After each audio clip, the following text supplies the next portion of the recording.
Okay, so Allah can be defined as a system of rules and guidelines that are reinforced through political and social institutions to deal with crime. क्या है? अल्लाह law को हम किस तरह से define कर सकते हैं कि एक system of rule and guidelines. Law जो हमारा एक कानून, जो कॉन्स्टिट्यूशन है, ये क्या है? जिसमें रूल, कुछ नियम कानून है, कुछ गाइडलाइंस है हमारे लिए, गवर्नमेंट्स के लिए, and enforced through the political and social institution to deal with crime। Crime means अपराध को डील करने के लिए, अपराध को समाप्त करने के लिए, maintain order and regulate social behaviour among others. कानून व्यवस्था को रेगुलेट करने के लिए, नियम और सोशल बिहेवियर, हमारे बीच में समाज की जो धारणा है उसको। एवरी कंट्री और state need a set of fundamental law. कोई भी देश हो, उसको कुछ मूलभूत कानून की जरूरत पड़ती है, according to which it can be govern effectively, जिसके अकॉर्डिंग वो एक प्रभावी ढंग से सरकार को चला सके। This set of fundamental underline law और governing principles is called the constitution of the country. और यही जो है मूलभूत कानून का जो सेट है या गवर्निंग सिद्धांत हैं, क्या कहलाते हैं? कॉन्स्टिट्यूशन ऑफ द कंट्री, देश का संविधान कहलाता है। संविधान, विधान मीन्स क्या है? नियम, लॉ, कानून, और सम मीन्स एक तरह से उसका ऐड, पूरा मिला करके एक सेट। सिग्निफिकेंस ऑफ कॉन्स्टिट्यूशन क्या है? हमारे कॉन्स्टिट्यूशन का इंपॉर्टेंस, सिग्निफिकेंस क्या है उसका? The constitution of a country provide an idea of the intrinsic nature of its society. क्या?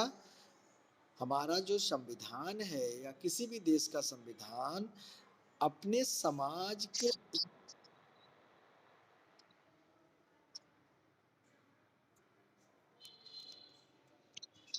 The constitution of a country provides an idea of the intrinsic nature. Intrinsic nature मतलब कहते हैं कि आत्म, मतलब जो आंतरिक नेचर है उसका, छुपा हुआ, समाज के उस छुपे हुए नेचर को प्रस्तुत करता है, उसके बारे में आइडिया देता है। It uphold several ideals which citizens agree to uphold as driving principles of the country's identity। क्या करता है ये? It uphold the several ideals, बहुत से आइडियल्स मतलब जो हमारे आदर्श हैं उनको, ऐसे नागरिक जो उस चीज को सहमत होते हैं, अपहोल्ड एज ड्राइविंग प्रिंसिपल, ऐसे सिद्धांतों को आगे बढ़ाया जाए जो देश की पहचान को बनाए। The constitution act as a check on the misuse and unlimited concentration of power by particular entities. क्या करता है? संविधान जो है, एक्ट है check on the misuse.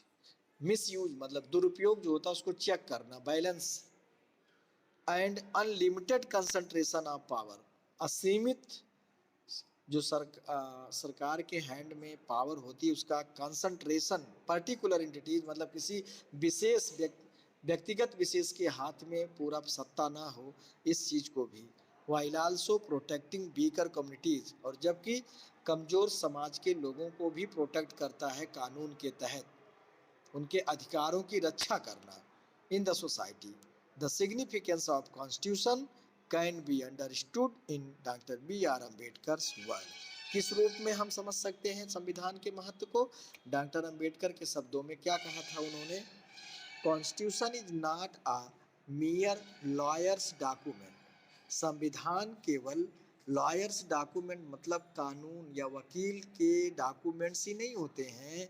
It is a vehicles of life, जीवन का पहिया जिसको हम कह सकते हैं, चक्र।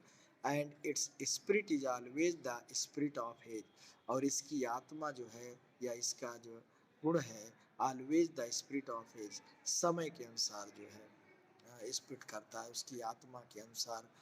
लाइफ मतलब the constitution of India The Constitution of India was enacted on 26 नवंबर 1949 में इनेक्ट हुआ था, बन के रेडी हो गया था, अडॉप्ट हुआ, इफेक्ट्स ऑन 26 जनवरी 1950 में, बिकेम इन फोर्स, पावर में कब आया 1950 में 26 जनवरी। The members of the drafting committee of the Indian constitution were, drafting committee संविधान प्रारूप सभा के जो सदस्य थे उसमें थे Alladi Krishnaswamy Iyer, N Gopalaswami, B R Ambedkar, K M Munshi, Mohammad Saadullah, B L Mitter and D P Khaitan. तो 1 2 3 4 5 6 7 7 नाम है ड्राफ्टिंग कमेटी में, और एक है कॉन्स्टिट्यूशन असेंबली जिसमें 392 लोग थे। Some of the other leaders who help in its drafting, कुछ और भी लीडर्स थे जो इसकी ड्राफ्टिंग में हेल्प कर रहे थे बाहर से। जवाहरलाल नेहरू थे, सरदार वल्लभ भाई पटेल, सरोजिनी नायडू, डॉक्टर राजेंद्र प्रसाद और डॉक्टर श्री राधा कृष्णन, ये लोग असिस्ट कर रहे थे, बाहर से उसमें सहयोग कर रहे थे। Indian constitution is the longest written constitution in the world according to its preamble. इसके प्रस्तावना के अनुसार the union of India is a, भारतीय संघ जो है एक सॉवरेन कंट्री है, सोशलिस्ट कंट्री है, सेकुलर कंट्री है, डेमोक्रेटिक एंड रिपब्लिक। ये प्रियम्बल है भारत का संविधान का कि we the peoples of India having the sovereign solemnly resolved to constitute India into a sovereign, socialist, secular, democratic republic, and to secure to all its decision justice, social, economic, and political justice, liberty of thought, expression, belief, faith and worship, इनकी आज़ादी होनी चाहिए, हमें छूट होनी चाहिए, equality समानता हो, of status and of opportunity सबको, and to promote among them all fraternity भाईचारा, assuring the dignity of the individual and the unity and integrity of the nation. In our Constituent Assembly, this 26th day of November 1949, do hereby adopt, enact, and give to ourselves this Constitution. तो हमारे संविधान सभा को जो है में ये 26 day of November मतलब 26 नवंबर 1949 को अडॉप्ट कर लिया गया था, बट इनैक्ट इन फोर्स में कब आया ये 26 जनवरी 50 को। The law of governance enshrined in the constitution are rooted in the basic principles of equality। किस आधार पर?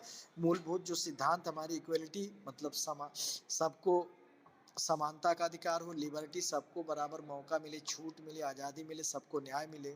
It's aim to promote the country's unity, और इसका उद्देश्य यही था कि देश की एकता और अखंडता, इंटीग्रिटी, एकीकरण को बढ़ाया जाए। एमिडिस्ट डाइवर्सिटी, जो विविधताओं को स्वीकार करते हुए। Key features of the Indian constitution क्या है? The constitution of India bears the following fundamental features. Federalism क्या है? संघवाद जिसको हम कहते हैं, आप क्लास 10th में पढ़ोगे। Federalism, power sharing. The governance in India is divided between the central and state government, मतलब कि पावर शेयरिंग, सरकार ने पावर शेयर किया है, central government, state government, local government में अपने अधिकारों को बांटा है। पार्लियामेंट्री फॉर्म ऑफ गवर्नमेंट, दूसरा क्या है हमारा जो गवर्नमेंट है पार्लियामेंट्री फॉर्म ऑफ, दो तरह का गवर्नमेंट होता है, एक प्रेसिडेंशियल फॉर्म ऑफ गवर्नमेंट, दूसरा पार्लियामेंट्री। तो हमारा संसदीय प्रणाली सरकार है। India follows the parliamentary form of government like the United kingdom. The parliament is the supreme institution and represent the people. संसद ही सबसे बड़ी संस्था है और जो कि लोगों का प्रतिनिधित्व करती है। तीसरा है fundamental right, constitution guarantee certain right to the people of India and separation of power, या उसी को हम पावर शेयरिंग कह सकते हैं। The constitution provide for 3 organs of the government, 3 organs हैं, legislature, executive and judiciary. Kamlesh नहीं आए क्या? नहीं आए हैं, कह रहे थे दिखाना है सिद्धार्थ को, बता देना।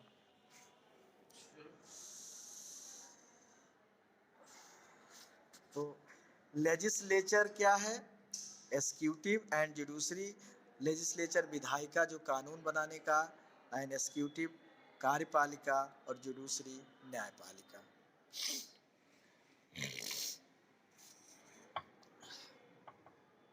तो constitution, governance and law making. The constitution of a country provide the fundamental legal framework for the functioning of country। क्या करता हमारा संविधान? एक मूलभूत लीगल फ्रेमवर्क, एक कानूनी एक ढांचा तैयार करता है सरकार के फंक्शनिंग के लिए, जिससे सरकार जो है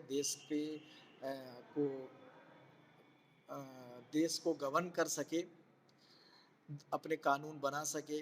following features reflect its significance as the primary source of all legislation.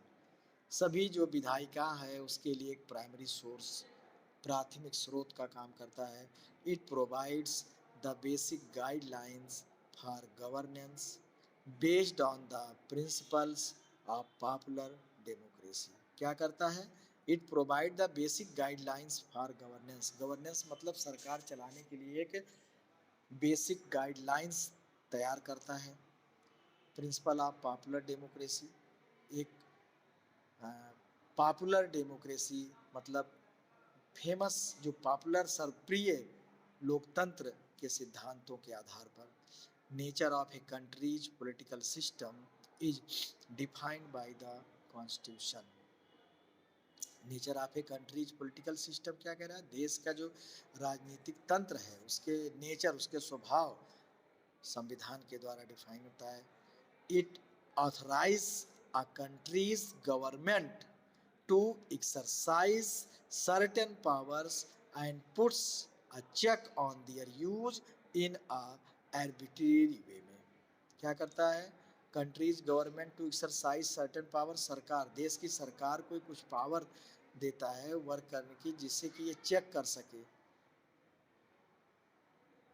their use। It outlined the process of making new legislation or law for the country। देश के लिए नया कानून बना सके उसके लिए भी प्रोसेस, लेजिस्लेशन मतलब विधायिका को एक प्रक्रिया, एक आउटलाइन देता है। Duties and rights of the people of the country are laid down in the constitution. लोगों के जो अधिकार हैं और कर्तव्य हैं उसका भी संविधान में प्रारूप व्यवस्था है। The constitution and the legitimacy of law. A constitution also enshrines the guiding principles for framing new law। It determines the authority and legitimacy of the law। The Supreme Court of India has the right to evaluate a law with regard to its conformity with the Constitution। देश में हमारे supreme court of India मतलब उसके पास ये अधिकार है evaluate law, कानून को इवेल्युएट करना, regard to its conformity with constitution, संविधान के अनुसार। If the law is against the spirit of the constitution, मतलब कह रहा है कि अगर कानून जो है हमारे संविधान के आत्मा जो उसमें चीज़ें दी गई उसके अगेंस्ट है, तो इट इज डिक्लेयर्ड अनकॉन्स्टिट्यूशनल, तो उसे असंवैधानिक घोषित कर दिया जाता है। This process is called judicial review, और इसको हम जुडिशियल रिव्यू कहते हैं। न्यायिक रिव्यू मतलब रीचेक जिसको कहा जाता है। The guard against the misuse of power by the state, the constitution maker decide to guarantee the people certain right. क्या कह रहा है? Guard against the misuse power, government के जो पावर है उसका मिसयूज उसका करता है, तो इसके लिए संविधान निर्माताओं ने संविधान में कुछ राइट्स दिया है। These rights known as the fundamental rights, मूलभूत अधिकार, include part third of the Indian constitution, हमारे संविधान के पार्ट थर्ड में इसके बारे में जिक्र किया गया है। These right are called fundamental. क्यों कहा जाता fundamental? Because neither the legislature nor executive can override them. ना तो विधायिका ना ही उसको कार्यपालिका इसको ओवर राइड कर सकता है, इसमें संशोधन या समाप्त कर सकता है। फंडामेंटल राइट्स और इनवायोलेबल राइट्स क्या है? अहिंसक अधिकार है inviolable. A citizens can move inviolable दिया गया है, something that can not be violated और इनफ्रिंग। तो fundamental right are not absolute, ये एब्सोल्यूट भी नहीं है। The constitution imposes certain limits, कुछ सीमाएं भी दी गई हैं on the enjoyment of these right in the interest of the society.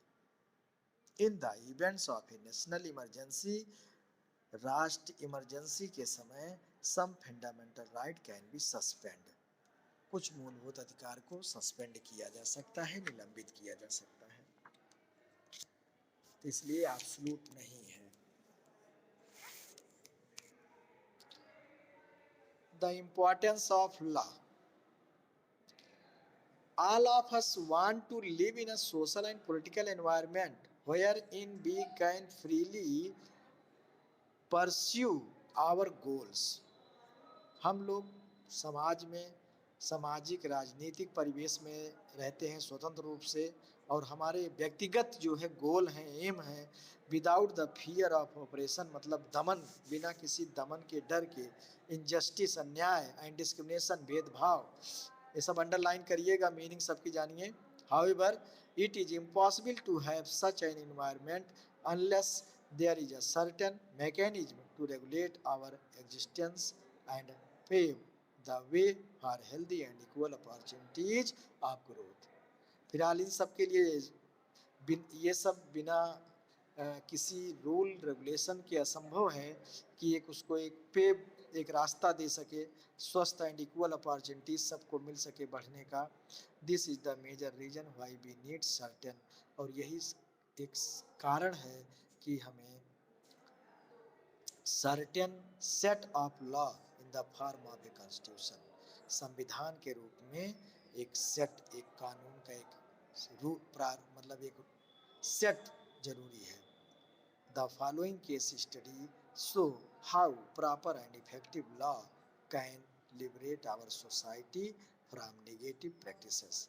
मतलब कह रहा है कि एक केस स्टडी यहाँ डाउरी सिस्टम का दिया गया है कि कैसे समाज में जो निगेटिव प्रैक्टिस वर्क हैं, जो गलत विधा चली आ रही है समाज में, उस संविधान के थ्रू हम उसको कैसे मुक्त पा सकते हैं। Dowry can be defined as the money and goods that the bride's family give to the groom. दुल्हन वाले परिवार के लोग जो है धन और सामान देते हैं दूल्हे वाले, ग्रूम माने दूल्हा, बर पक्ष को, at the time of marriage. It is an ancient custom, प्राचीन व्यवस्था चली आ रही है, which continue to exist in some parts of our mainly South Asia. India, dowry meaning dahej in Hindi and jahez in Urdu has been practiced for long. With the passage of time, it became obligatory for the bride's family to give payment of cash, नगद और gift to bridegroom family। दुल्हन के परिवार से दूल्हे वाले परिवार को during marriage. On many occasion cases of violence, बहुत से मामलों में तो हिंसात्मक हो जाता है। Reported for the non payment of dowry, the cases of domestic violence due to dowry are also on the rise. तो केसेस ऑफ डोमेस्टिक वायोलेंस मतलब घरेलू हिंसा जो हम कह सकते हैं, ड्यू टू डाउरी, डाउरी की वजह से बहुत से आप सुना होगा कि जो है जला दी गई, मार दिया गया, हत्या, दहेज हत्या का अपराध लगता है।